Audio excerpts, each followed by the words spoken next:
With the collapse of Silicon Valley Bank, many investors have rapidly sold their shares in large American banks.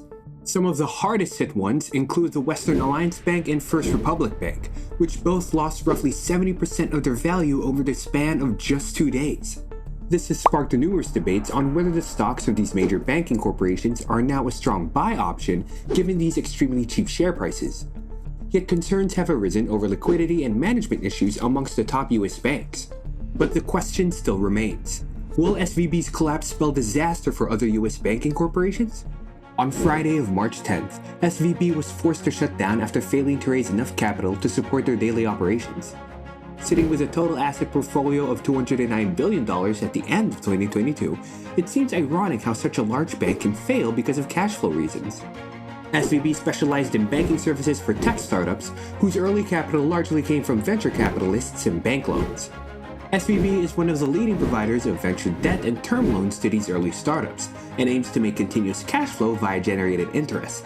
In addition, many corporations store their excess cash in SVB in hopes of capital safety. With these large pools of cash, most banks, including SVB, invest up to 90% of the deposits and interest into financing loans, governmental bonds, and credit card benefits. This means that most of a bank's money is largely tied to the assets that generate a continuous source of cash flow. But they aren't entirely liquid as they cannot be immediately converted into cash. In other words, banks are essentially betting that less than 10% of the deposited cash will be taken out at the same time. This is why banks are vulnerable to collapse during an economic crisis where many customers end up withdrawing large amounts of money over financial concerns. In SVB's case, a huge portion of their total cash was invested into government and mortgage-backed bonds, which sharply decreased in value due to the skyrocketing interest rates over the past year. Check out our videos explaining stocks and bonds if this is unclear. SVB reported a $10 billion bond deprecation from $127 billion to $117 billion at the end of 2022. This alarmed account holders with cash flow concerns as over 50% of SVB's asset portfolio were invested into bonds. More and more customers began taking notice and subsequently began withdrawing their money from SVB.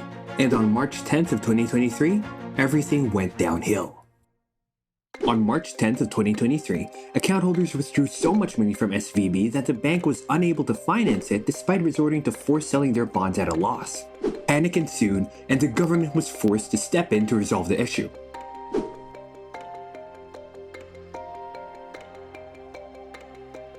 The full extent of damages caused by the collapse has not been fully realized yet. However, President Biden has stepped forward to address this issue with the following remarks. Number 1 is that the US government will not bail out of Silicon Valley Bank. Number 2, bank depositors, insured or uninsured, are eligible to have their money recovered. This measurement is largely funded by the Deposit Insurance Fund and not by the taxpayers. Number 3, investors will not be protected from their losses since they took a risk willingly. Number 4, the government is looking for firms to acquire the bank. Currently, the suitable candidates include JP Morgan Chase, Apollo Management, and Morgan Stanley. And lastly, President Biden is convincing the Congress to tighten regulations on banks. However, given the current circumstances, does SVB's collapse signal a larger disaster ahead, just like the collapse of the Lehman Brothers during the 2008 global financial crisis?